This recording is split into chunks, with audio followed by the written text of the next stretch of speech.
Wake up for dozens of elderly residents. The fire broke out around 2:30 this morning in the 12-story Marshall Union Manor, a retirement home for union workers. Fire crews say the fire started in room 417. Firefighters found the 84-year-old resident in the hallway, overcome by smoke. They tried to revive him with CPR, but his heart had stopped beating. Ambulances took 6 other elderly residents to nearby hospitals. Firefighters rescued 22 residents from the 4th floor. Some stood ready by their windows, signaling for help. Most had wisely learned through safety training to stay in their rooms if there's smoke in the hallway. The smoke has went out and went down the hall the full length of the building on that floor. And I mean, when you walk in there, the smoke level is right down to the floor. A lot of the people on that floor stayed in their rooms. Residents said a very loud fire alarm woke them up. More than 200 residents on other floors took the stairs to get out of the building. They were able to go back in a couple hours later. As they surveyed the damage this afternoon, many residents said they didn't realize there are no sprinklers in the 22-year-old building. The average age here is like 89. So people forget, you know, and you have to keep reinforcing what to do. Like Lily, she didn't realize it was a fire thing. We all stuck together and we all worried about each other. You know, when I came back from the hospital, one of the gentlemen was down here from the same floor, and he says, I looked at him and I said, oh, thank God you're all right. He says, well, thank God for you. He says, you're okay too. As of 1975, all Portland buildings over 75 feet tall must have sprinkler systems. But this one was built in 1972, so it's exempt from the law. What do you do to make it safe up here? And the best thing would be, you know, put a sprinkler system in. The Fire Bureau is obviously very frustrated about this kind of situation because without a law, there really is no way to force building owners to install a costly sprinkler system. By the way, the last time this particular building was inspected was in December of 1992. Firefighters say that that's not unusual. They inspect these kind of buildings about every 18 months. Now, we obtained a copy of that inspection report and took a look at it, and it showed several minor violations, but none involved the 4th floor, and all were corrected very quickly. Back to you. Lisa, we understand inspectors are still looking into the cause of the fire. Since it started in one room, would a fire extinguisher in that room have helped?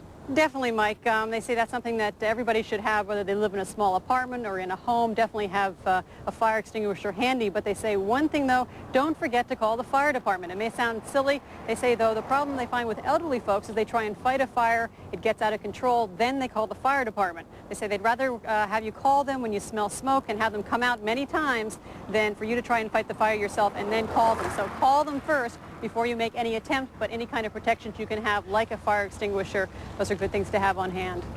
Thank you, Lisa. Lisa Balick reporting from the scene of this morning's fire. Firefighters were laudatory of the tenants who stayed in their rooms, kept their doors shut so the smoke didn't get inside. We checked, too, with the Portland Fire Bureau about other high-rise buildings in the city, 145 of them. Most, 105, are equipped with sprinklers. Nursing homes, by the way, are required to install sprinklers, but the Marshall Union Manor is a retirement home, not a nursing home. That retirement home fire forced 22 people from their homes, and fortunately most were able to stay with nearby relatives and friends. But some were put up in a motel across the street. Alexa Gromko shows us the courage of one woman who found the secret to get through such a rough time. Lily Remington's sense of humor is helping her survive this tough time. This morning we asked her where she was during the fire. In bed. 2 firemen came in and woke me up, pulled the covers off of me and said, let's get out of here. So you were sleeping while the fire was happening? Well, I thought they were trimming trees. I heard the noise, but I thought they were trimming trees, you see. Lily lives 3 doors down from where the fire started. Her apartment suffered only minor smoke damage. Even so, she's moving across the street to the Carriage Inn, where she'll stay along with 7 others until the damage is cleaned up. Oh, my sister. Hello? Yes. Oh, it's my brother Clarence. Yes, we had a fire. But I'm okay. Fortunately, the Red Cross is taking care of Lily and the others in her situation, providing them with everything they'll need until they can go back home. Obviously, all the residents are shaken by the fire, but many say that's not going to make them leave the place they call home. But maybe next time they'll be a little bit more prepared, because this week they're all attending a disaster preparedness seminar, which was ironically on the calendar books for weeks. In Northwest Portland, Alexa Gromko, NewsCenter 6. Fire officials say the fourth-floor residents may be allowed back into their apartments by the end of this week. 2 fishermen are telling a tale tonight after their boat was flipped by strong winds in the Columbia Gorge. The 2 Portland men spent the morning fishing on the Columbia River near Corbett. When they started to raise the anchor, it got caught in the engine and a gust of wind flipped the boat. They floated almost 2 miles downriver, clinging to the boat. Like the wind took the boat and stood it straight up in the air, like for, maybe 20 seconds or so, and then the boat flipped over backwards.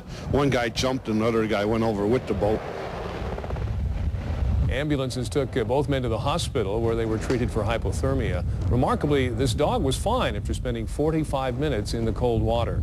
Rescuers say the wind gusts in the gorge reached 30 miles an hour today. That's a hardy dog, isn't it? Yes.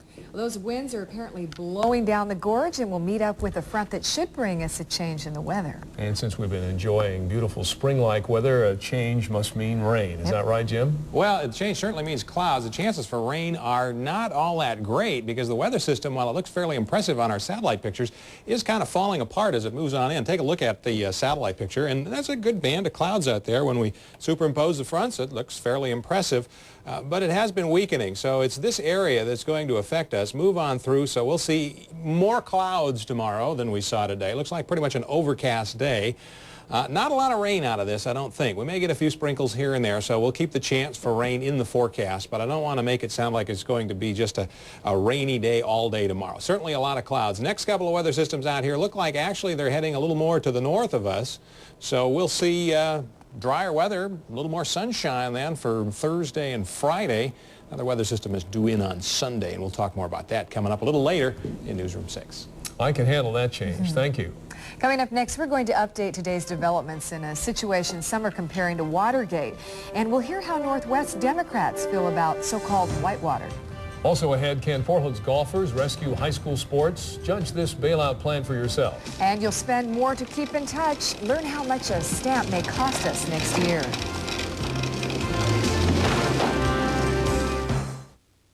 Magnificent fresh zucchini and spinach, rich and creamy garlic sauce, acres of tasty artichoke hearts. Heaven?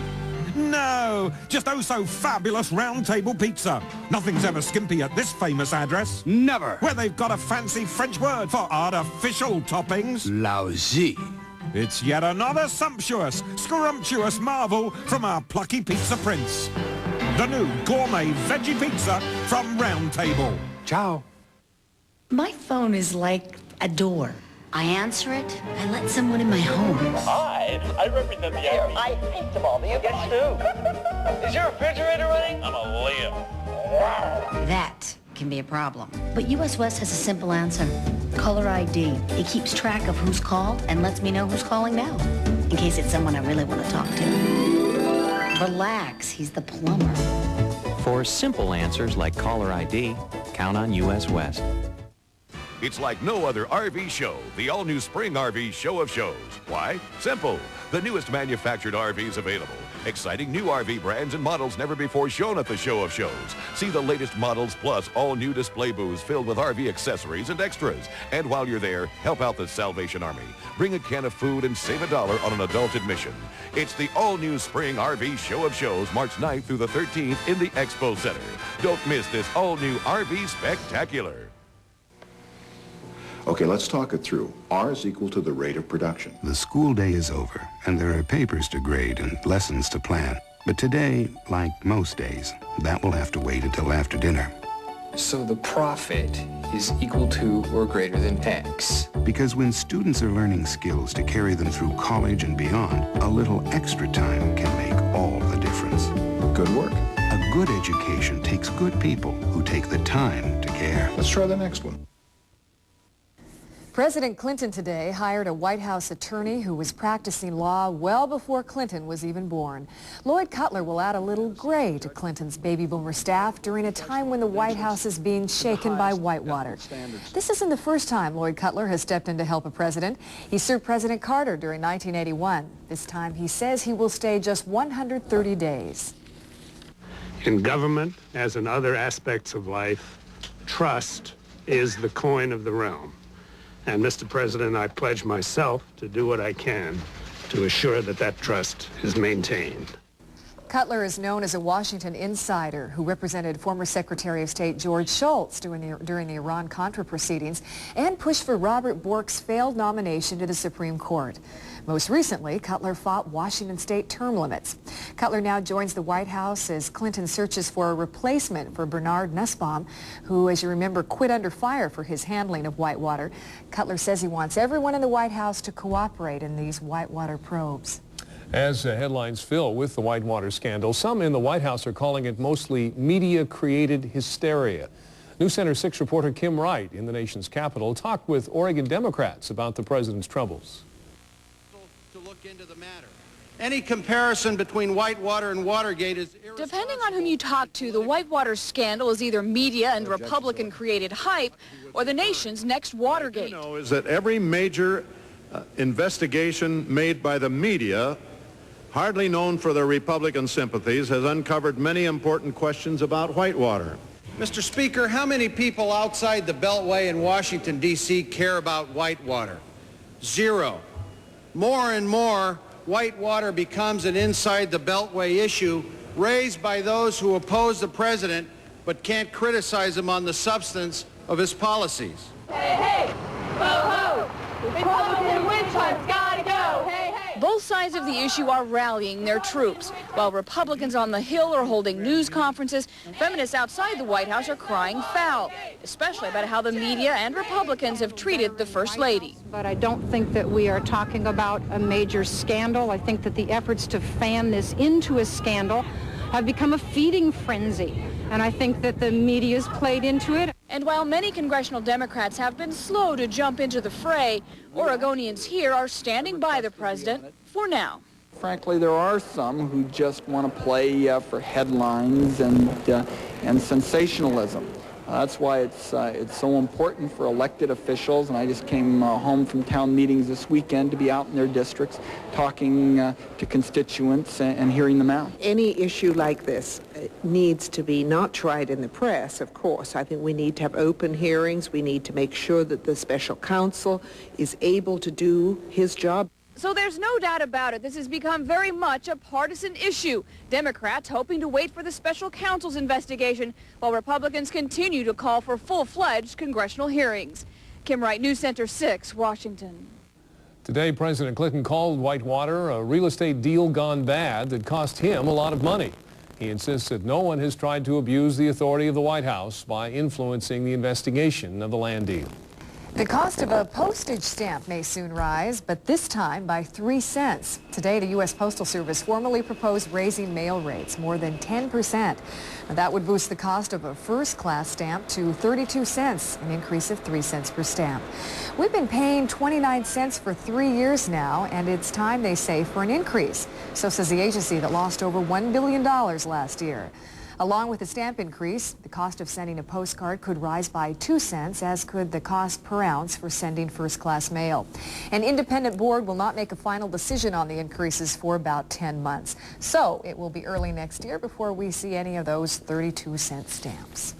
Another revenue-raising idea is taking aim at golfers. Portland's 4 municipal courses could raise their rates. City Commissioner Earl Blumenauer wants to give the extra revenue to the school district for high school athletics.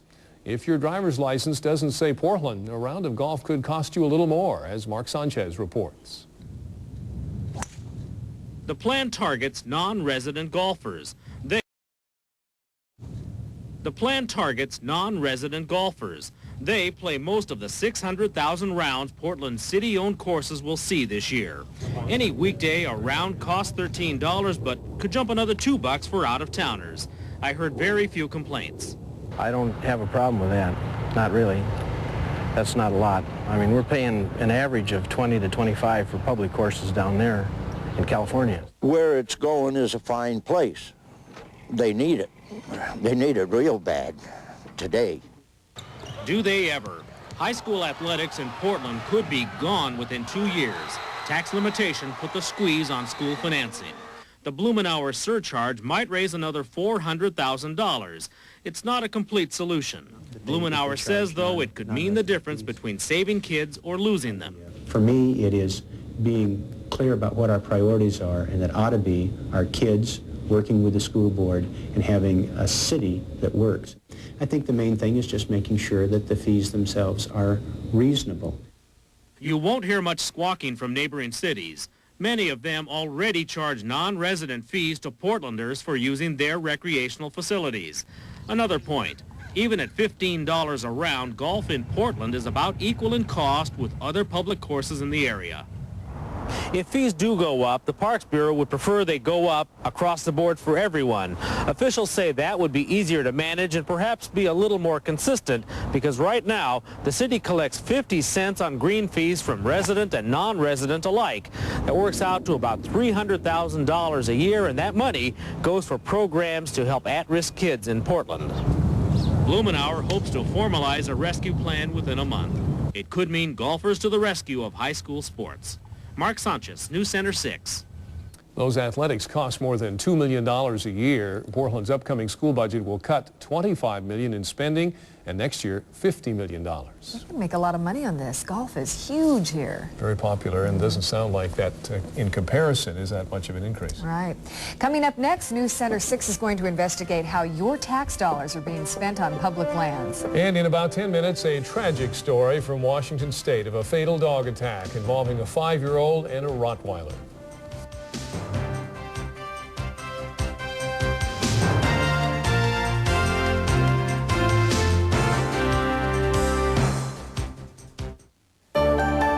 Imagine a driving environment this spacious, with air conditioning, power locks and windows, a cassette stereo. And behind the seats, something truly unique, a storage system of interchangeable bins, trays, and cargo netting. You'd even get a place for an office, all for a lease payment of just $249 per month. Not for a car, but for the all-new Magnum V8 Dodge Ram pickup. The rules have changed. If you're not shopping at Ross, you're paying too much for name brand clothing. If you're not shopping at Ross, you could be spending twice as much at department stores for the exact same items. If you're not shopping at Ross, you're missing unbelievable savings every day. If you're not shopping at Ross, you're paying too much. And who wants to do that?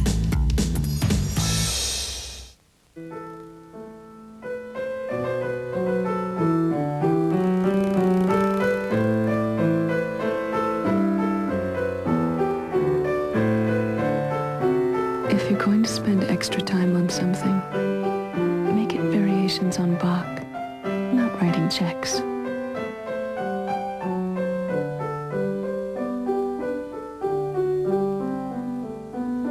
Call 1-800-US Banks. In a medical emergency, firefighter paramedics are the first to respond. But did you know they're not allowed to take you to the hospital? They have to wait for a private ambulance that could cost you up to $800 to bring you here. But you can change that with a yes vote on ballot measure 26-2. A yes vote would reduce that cost by hundreds of dollars. The bottom line is, you'll get high quality care for a cost you can afford. Don't get taken for a ride. Vote yes on 26-2.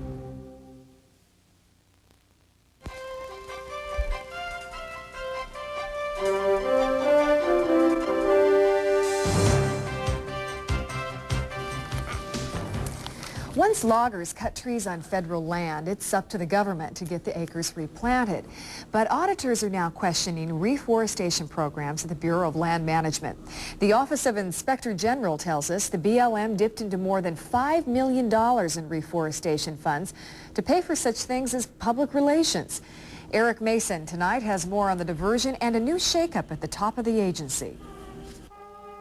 The accusations are embarrassing to Bureau of Land Management officials who've in the past prided themselves on such things as tree planting ceremonies. Government auditors charged the BLM diverted more than $5 million from a fund intended to replant denuded hillsides into a fund that ended up paying for management expenses, including office furniture and public relations. This is a very troubling report, that money that was earmarked for reforestation is not being spent for that use. It comes at a critical time. You've got timber workers losing family wage jobs. This isn't the first time BLM officials have been faced with charges they diverted reforestation money. 2 years ago, government auditors caught what they considered a $40 million diversion. The state BLM director, Dean Bibles, declined our offers for an interview today, his staff saying he was in meetings. Bibles told staffers yesterday he was resigning his post, but said the diversion question had nothing to do with his move to a post at the Department of Interior in Washington.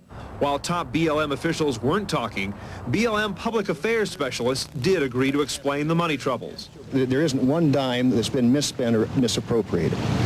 I would categorize it as an accounting disagreement, which we corrected before the IG did their report. All the trees that can be planted have been planted, and the sites have been maintained. But environmentalists challenged the BLM, saying dipping into the accounts will affect the forests of the future. And I think if you go to Southern Oregon in particular, you'll find lots of documentation that the reforestation efforts of BLM are way behind. It's serious for the BLM, it's serious for the whole credibility of the agency, and which doesn't have much credibility at this point anyway. The report by the Inspector General says the BLM neglected a whole range of forest development programs, including fertilization and tree thinning. The report maintains that taxpayers could end up losing as much as $200 million in revenues in the end, because skimping on programs today could mean spindly trees tomorrow.